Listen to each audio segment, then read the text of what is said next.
La Martinique est belle, mais fragile. Les activités humaines côtoient une nature riche en faune et en flore. Afin de préserver cette symbiose, les 40 co-signataires du contrat de baie de la baie de Fort-de-France se sont engagés à restaurer et protéger la qualité des eaux et des écosystèmes du littoral et de son bassin versant. Ce contrat couvre le territoire de 14 communes, de Schoelcher au nord jusqu'aux Anses d'Arlay au sud.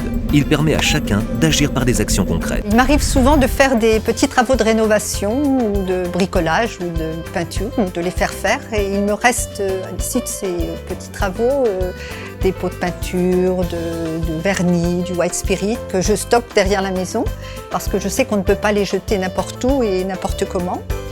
Alors j'aimerais savoir s'il existe une filière spécifique de traitement de ce type de déchets.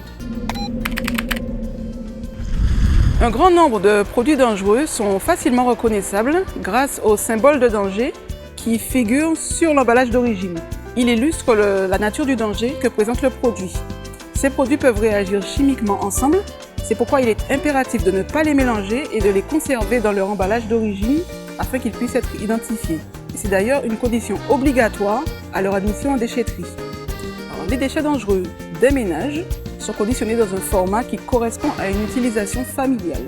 Ils peuvent être déposés dans la plupart des déchetteries de l'île. En revanche, les produits à usage professionnel sont conditionnés dans des emballages plus grands et doivent être éliminés soit par le professionnel qui les a utilisés, soit sur un point de collecte dédié tel que SOS Déchets ou Lamentin par exemple. Les emballages des produits dangereux domestiques sont également à considérer comme des déchets dangereux et doivent être déposés en déchetterie.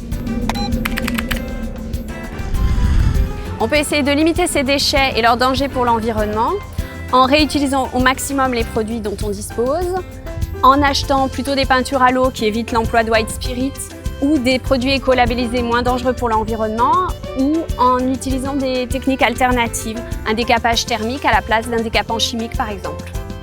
L'ADEME participe à la mise en œuvre des politiques publiques en matière de gestion de l'environnement et notamment finance des projets de prévention et de collecte des déchets dangereux.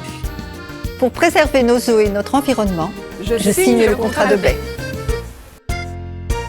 Contrat de baie, baie de Fort-de-France, l'engagement de tous, l'action de chacun.